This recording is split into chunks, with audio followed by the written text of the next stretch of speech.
Yes we are live now. कैसे हैं प्यारे बच्चे? आई होप सभी लोग अच्छे होंगे, मस्त होंगे, व्यस्त होंगे और अपने पढ़ाई में लगे होंगे। प्यारे बच्चे, आज हम लोग चैप्टर 2 का रिवीजन कर रहे हैं और चैप्टर 2 में है अम्ल क्षार लवण, अम्ल क्षार और लवण। और यह सबसे इम्पोर्टेंट चैप्टर्स भी है जो आपको रिवीजन करना बहुत ज़रूरी होता है, क्योंकि इससे क्वेश्चन जो है कि आपके बहुत सारे बनते हैं। तो चलिए आज देखते हैं कि इससे क्या क्या टॉपिक जो हैं वो बनते हैं और क्या क्या क्वेश्चन आते हैं। अम्ल, अगर अम्ल की बात करते हैं तो अम्ल क्या है? तो अम्ल वह पदार्थ है जिसका जलीय विलयन स्वाद में खट्टा होता है और तथा धातु से अभिक्रिया कर हाइड्रोजन गैस मुक्त करता है। तो पहला यहाँ से दो चीज़ आपको याद रखना है और तीसरा चौथा मैं भी याद करवा रहा हूँ। अम्ल वह पदार्थ है जो जलीय विलयन में स्वाद में खट्टा होता है। तो पहला तो अम्ल क्या होता है? स्वाद में खट्टा होता है। दूसरा, यह धातु से अभिक्रिया कर हाइड्रोजन गैस मुक्त करता है। ये बहुत बार क्वेश्चन पूछा गया है कि कौन सा गैस मुक्त करता है जब अम्ल जो है कि धातु से अभिक्रिया करता है? तो यह हाइड्रोजन गैस मुक्त करता है। और धातु जब ऑक्सीजन के साथ अभिक्रिया करता है तो धात्विक ऑक्साइड बनाता है, यह भी बात याद रखना है। अम्ल के साथ साथ यहाँ पर प्यारे बच्चे एक चीज़ और आपको बता रहे हैं कि अम्ल में जो है वह H+ आयन प्रदान होता है। कौन सा होता है? H+ आयन प्रदान होता है। जरा आप लोग कमेंट सेक्शन में कमेंट करके बताइए कि यह जो अम्ल है इसका खोज जो है किसने किया था? कमेंट सेक्शन में कमेंट करके बताएंगे। दूसरा हम बात करते हैं भस्म का, जिसको कहते हैं बेस। भस्म वह पदार्थ है जिसका जलीय विलयन स्वाद में कड़वा होता है। तो दोनों में डिफरेंसेस भी आपसे अगर पूछा जाए प्यारे बच्चे, ये जो है शॉर्ट टर्म में हम रिवीजन करा रहे हैं। तो यहाँ स्वाद में खट्टा होता है तो ये स्वाद में कड़वा होता है, यह याद रखना है। और यह अम्ल जो है उदासीन कर लवण बनाता है। यह अम्ल जो है उदासीन कर क्या बनाता है? लवण बनाता है। तो याद रखिएगा, यह भी कहा जाता है कि अम्ल जो है कि भस्म के साथ अभिक्रिया करके क्या बनाता है? लवण बनाता है। साथ ही साथ क्या बनाता है? तो जल बनाता है। क्या बनाता है? जल बनाता है। तो आप हमें ये बताएंगे कि अम्ल जब प्यारे बच्चे आप लोग बताएंगे अम्ल जब भस्म के साथ अभिक्रिया कर लवण बनाते हैं और साथ ही साथ क्या बनाते हैं, वो आपको कमेंट सेक्शन में करना है। साथ ही साथ ये बताना है कि ये जो अभिक्रिया होगा, ये अभिक्रिया क्या होगा? तो ये अभिक्रिया कहलाता है उदासीनीकरण अभिक्रिया। क्या कहलाएगा? उदासीनीकरण अभिक्रिया कहलाएगा। ठीक है, ध्यान रखना है। अब यहीं पर हम बात करते हैं कि आर्हेनियस द्वारा अम्ल की परिभाषा क्या दी गई थी। तो आर्हेनियस द्वारा जो अम्ल की परिभाषा दी गई थी वो क्या दिया गया था कि अम्ल वह पदार्थ है जो जल में घुलकर हाइड्रोजन आयन देता है। तो जो हाइड्रोजन आयन देता है उसे हम लोग क्या कहते हैं? तो अम्ल कहते हैं। ठीक है, क्या कहते हैं? अम्ल कहते हैं। और यह परिभाषा किसने दिया था? आर्हेनियस ने दिया था। यह बात याद रखना है। तो साफ साफ एग्जाम में क्वेश्चन देता है कि आर्हेनियस के द्वारा अम्ल की परिभाषा लिखे। तो आप साफ साफ लिखिएगा कि अम्ल वह पदार्थ है जो जल में घुलकर हाइड्रोजन आयन देता है। और दूसरी तरफ बात करते हैं कि आर्हेनियस द्वारा भस्म की परिभाषा क्या दिया गया था। तो ठीक इसी से उल्टा करते चलिए। भस्म वह पदार्थ है जो जल में घुलकर हाइड्रोक्साइड आयन देता है। क्या देता है? हाइड्रोक्साइड। अब आपको देखिए ध्यान रखना है यहाँ पर OH+, OH-, ठीक है, यहाँ पर OH- आपको याद रखना है। OH- क्या है? तो OH- आपका भस्म का आयन है। आपसे ये भी क्वेश्चन पूछेगा कि OH क्या है? तो इसको हाइड्रोक्सिल आयन कहते हैं। क्या कहते हैं? हाइड्रोक्सिल आयन कहते हैं। इस बात को ध्यान में रखिएगा। कभी कभी छोटा सा क्वेश्चन पूछ लेता है और छोटा सा क्वेश्चन क्या है आपसे पूछेगा कि क्षार क्या है। तो जल में घुलनशील क्षारक को भस्म का दूसरा नाम क्षारक भी है। तो जल में घुलनशील क्षारक को ही क्या कहते हैं? क्षार कहते हैं। या जल में घुलनशील जो है भस्म को क्या कहते हैं? क्षार कहते हैं। क्या कहते हैं? क्षार कहते हैं। तो इस चीज़ को ध्यान में रखना है। ठीक है, ये सब छोटा छोटा क्वेश्चन है और जो आपको याद रखना है। आइए, अम्ल और भस्म के गुण में हम अंतर करेंगे और यहाँ से आपको याद हो जाएगा कि इसके डिफरेंसेस क्या हो जाएंगे। अब डिफरेंसेस की बात करते हैं तो अम्ल के गुण की बात करते हैं। देखिए, तो अम्ल क्या होता है? स्वाद में खट्टा होता है। यह परबल अम्ल विद्युत का सुचालक होता है। ये भी आपको याद रखना है।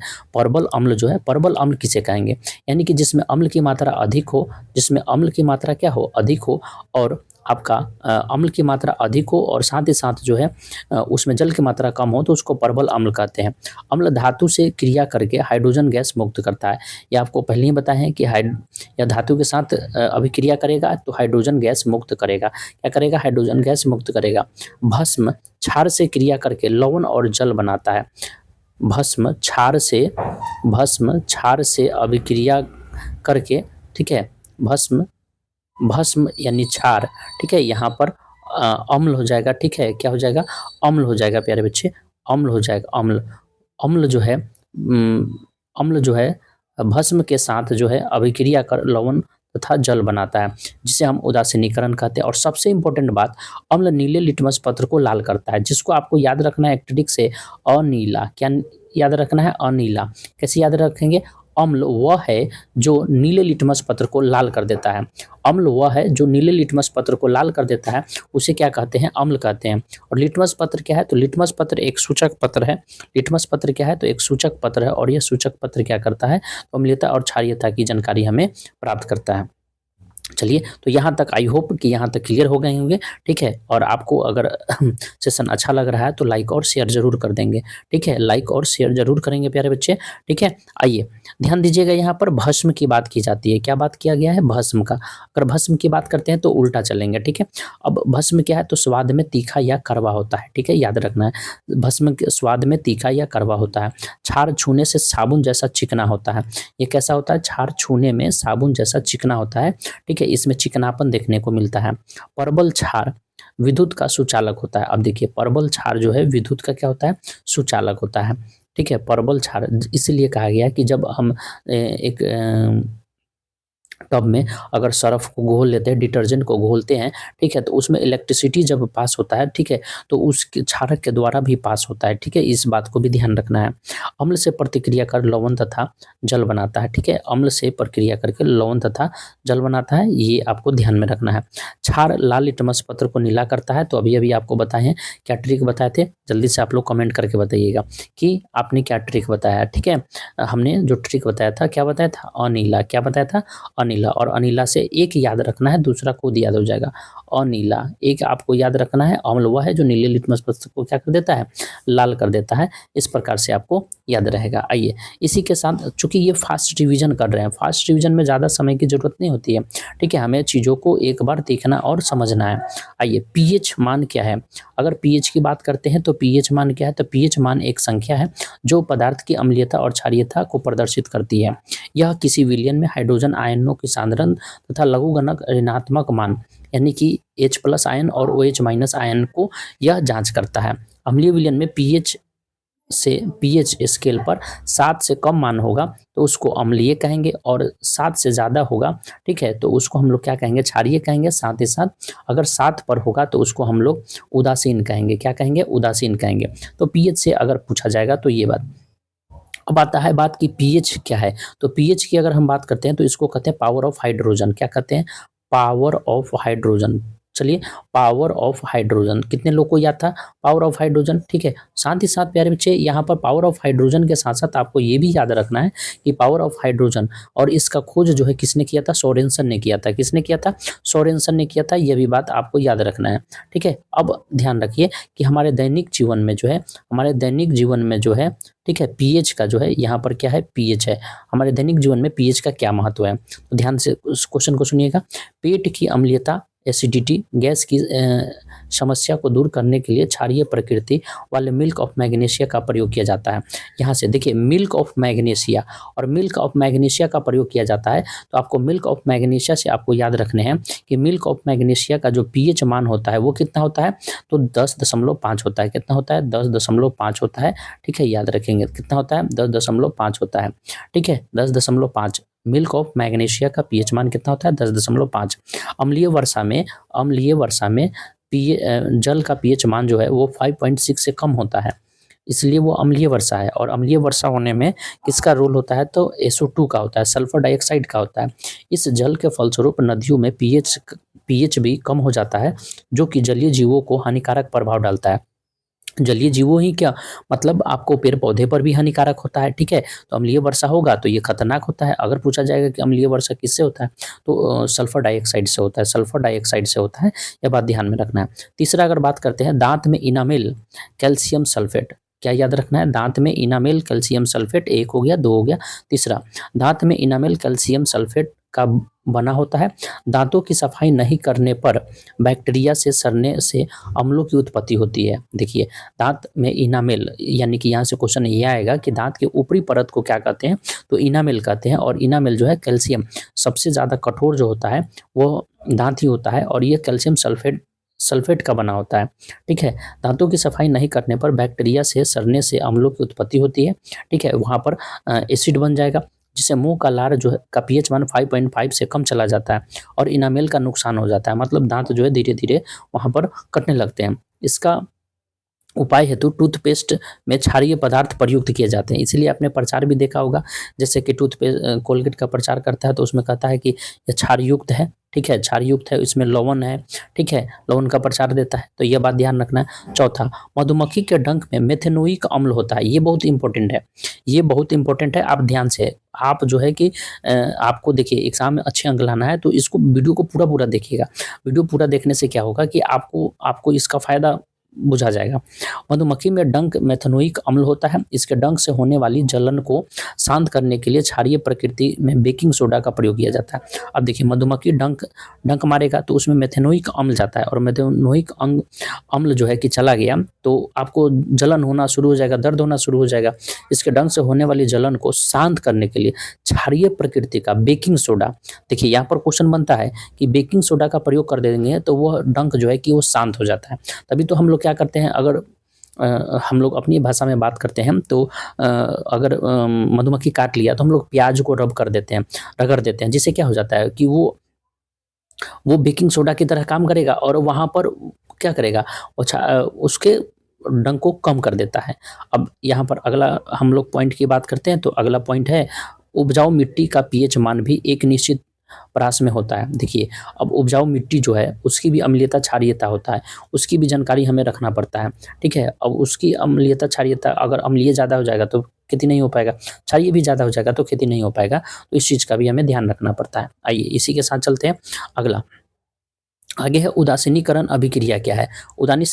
उदासीनीकरण अभिक्रिया की बात करते हैं तो अम्ल एवं क्षारक की अभिक्रिया में वे परिणाम स्वरूप लवण तथा जल प्राप्त होते हैं, जिसे हम उदासीनीकरण अभिक्रिया कहते हैं। सामान्यतः उदासीनीकरण अभिक्रिया को इस प्रकार लिख सकते हैं कि अम्ल क्षारक या अम्ल, देखिए क्षारक प्लस अम्ल लवण प्लस जल बनाते हैं, दोनों तरह से लिख सकते हैं। ठीक है, और देखिए लवण अम्लों तथा भस्मों की अभिक्रिया से लवण तथा जल बनते हैं, ये याद रखना है। और ये वाला एग्जाम्पल आपको मस्ट है याद रखना है, HCl plus NaOH plus NaCl plus H2O, इसको एकदम मस्ट याद रखना ही रखना है।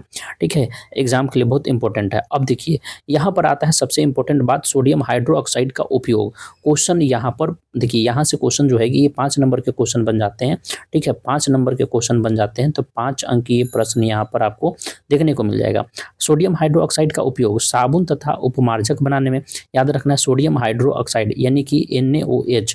ठीक है, सूत्र क्या होगा, NaOH होगा। ठीक है, सोडियम हाइड्रोक्साइड का उपयोग कहाँ होता है, तो साबुन बनाने में, कागज बनाने में, प्रयोगशाला में अभिकर्मक के रूप में होता है। अब हाइड्रोजन गैस यहाँ पर हाइड्रोजन गैस मुक्त होता है, तो देखिए हाइड्रोजन गैस का उपयोग क्या है। ठीक है, ये भी याद रखिए। तो हाइड्रोजन गैस का जो उपयोग है वनस्पति तेल यानी हाइड्रोजनीकरण कर उन्हें वनस्पति घी में परिणत करने में। तो आपसे पूछा जाएगा हाइड्रोजन गैस का उपयोग क्या है, तो कहिएगा वनस्पति तेल यानी कि घी होता है ना, घी, डलडा बनाने में। ठीक है, हैबर विधि द्वारा अमोनिया बनाने में, ये आपको ध्यान रखना है। हैबर विधि द्वारा, ये क्वेश्चन ऐसे घुमा करके पूछेगा, यहाँ पर आप VVI यहाँ पर लिख लीजिएंगे, VVI यहाँ लिख लेंगे। ठीक है, कि अमोनिया को कैसे बनाया जाता है, तो हैबर विधि से बनाया जाता है। और कौन सा गैस इसमें उपयोग लाया जाता है, तो हाइड्रोजन गैस उपयोग लाया जाता है। ठीक है, तो ये आपका इंपॉर्टेंट है। आइए अब यहाँ पर क्लोरीन का अगर बात करते हैं, क्लोरीन गैस का, तो Cl2 हो जाएगा।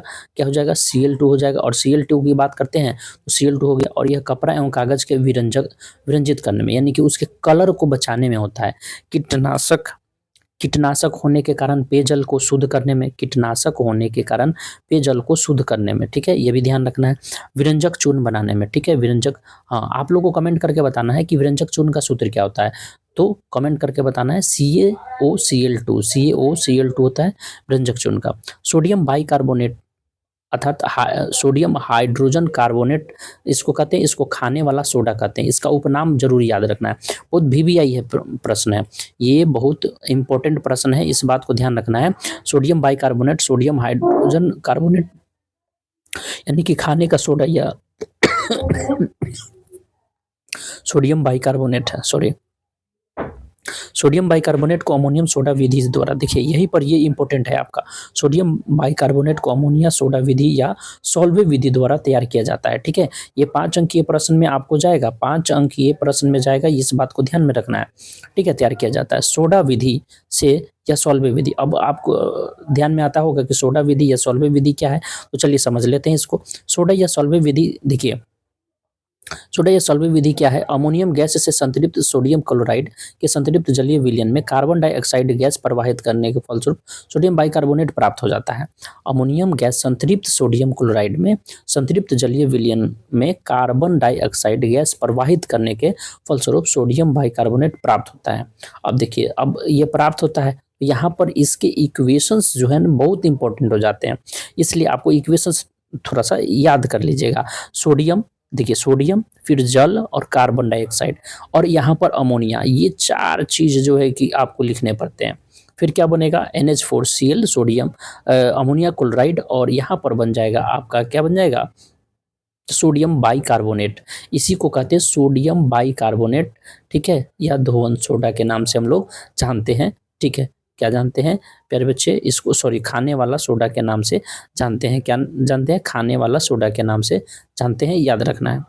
इसका गुण क्या है, तो सोडियम बाइकार्बोनेट जलीय विलयन में क्षारीय हो जाता है और इसका विलयन पीएच मान 7 होता है, 7 से अधिक होता है क्योंकि यह क्षारीय होता है। ठीक है, और सोडियम बाइकार्बोनेट अम्लों में उदासीन करता है, अभिक्रिया के फलस्वरूप CO2 गैस निकलती है। अब यहाँ पर यह भी याद रखना है कि जब अमोनियम क्लोराइड को उदासीन किया जाता है तो इससे कौन सा गैस मुक्त होता है, तो CO2। आप कमेंट करिएगा कौन सा गैस मुक्त होता है, CO2 गैस मुक्त होता है। सोडियम बाइकार्बोनेट का उपयोग, सोडियम बाइकार्बोनेट का उपयोग, आइए सोडियम बाइकार्बोनेट का उपयोग कहाँ कहाँ होता है ये देखना है। ठीक है, सोडियम बाइकार्बोनेट का उपयोग जो है कहाँ कहाँ होता है, ध्यान दीजिए। तो सोडियम बाइकार्बोनेट का उपयोग एक एक करके हम लोग देख लेते हैं। ठीक है, तो सोडियम बाइकार्बोनेट का उपयोग, फिर से हम बात बता रहे हैं, ये रिवीजन का क्लास है, रिवीजन की क्लास में प्यारे बच्चे इसको फास्ट थोड़ा सा हम फास्ट ले रहे हैं, इस बात को ध्यान रखना है।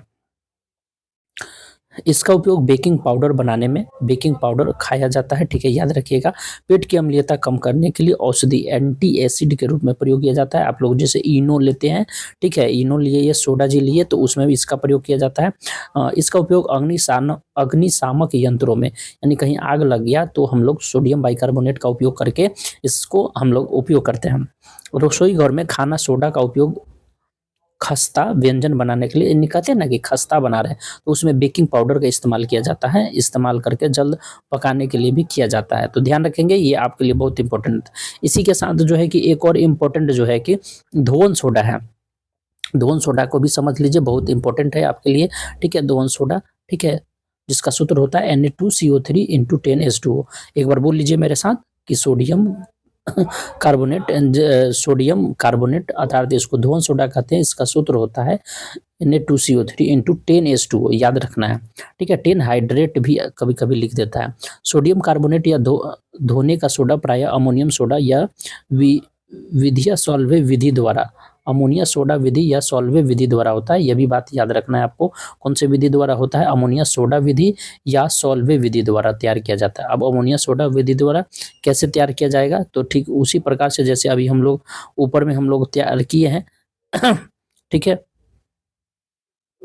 ठीक है, अभी हम लोग जैसे ऊपर में तैयार किए हैं उसी प्रकार से अमोनिया गैस को संतृप्त क्लोराइड के संतृप्त जलीय विलयन कार्बन डाइऑक्साइड को सोडियम कार्बोनेट से प्राप्त होता है, और यहाँ पर सोडियम बाइकार्बोनेट पहले प्राप्त होगा, और सोडियम बाइकार्बोनेट को फिर से सोडियम बाइकार्बोनेट को गर्म करके सोडियम कार्बोनेट प्राप्त किया जाता है।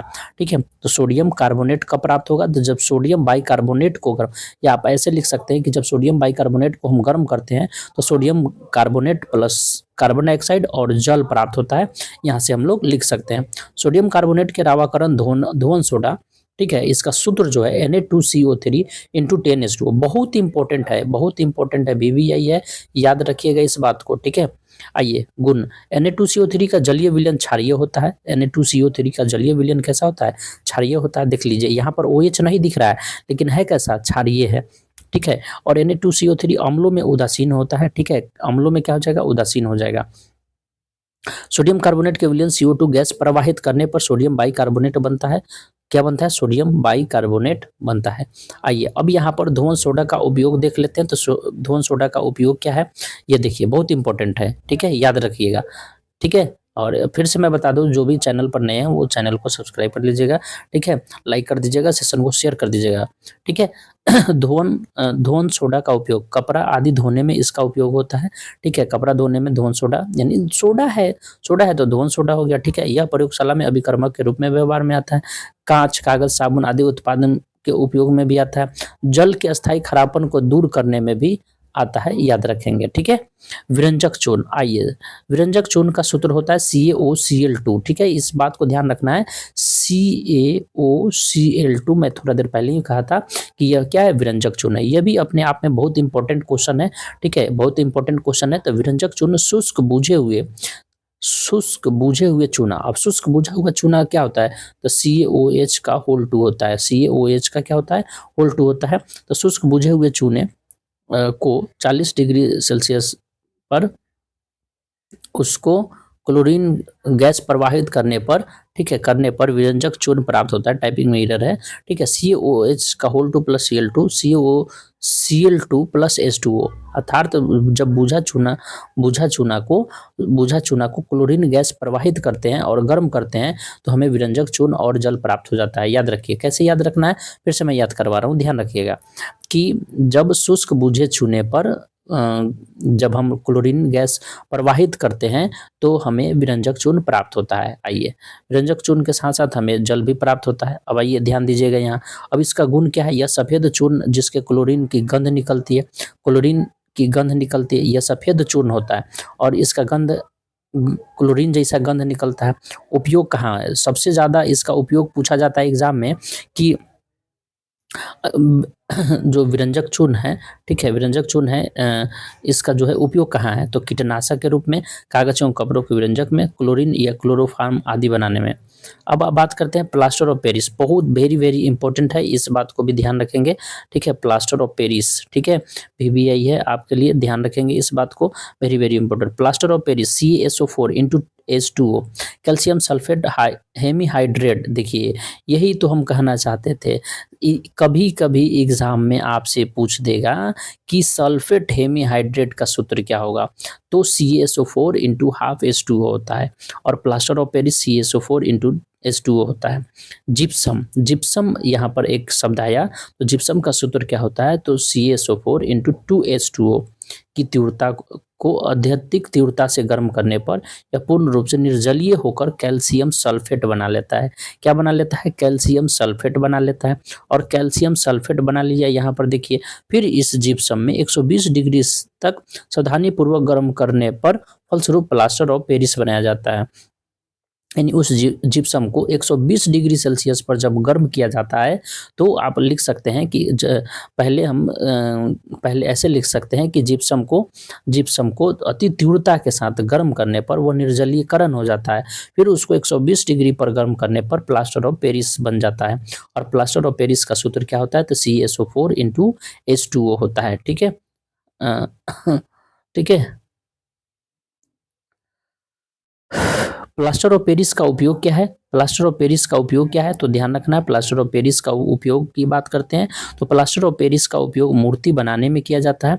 कहाँ पर, या टूटी फूटी हड्डियों को मरम्मत करने के लिए इसका उपयोग शल्य चिकित्सक में टूटी हुई हड्डियों को बैठाने और जोड़ने में किया जाता है। तो प्यारे बच्चे, ये जो है ये आपका कौन सा चैप्टर था, तो चैप्टर 2 था, ठीक है, चैप्टर 2 था जो हमने आपको रिवीजन कराया, ठीक है। तो इस तरीके से आप रिवीजन कर लिए और चैप्टर 1 से रिवीजन करने के बाद इससे जो क्वेश्चंस जो है आपको देखने को मिलेंगे, आई होप अब इससे क्वेश्चंस आपके बन जाएंगे।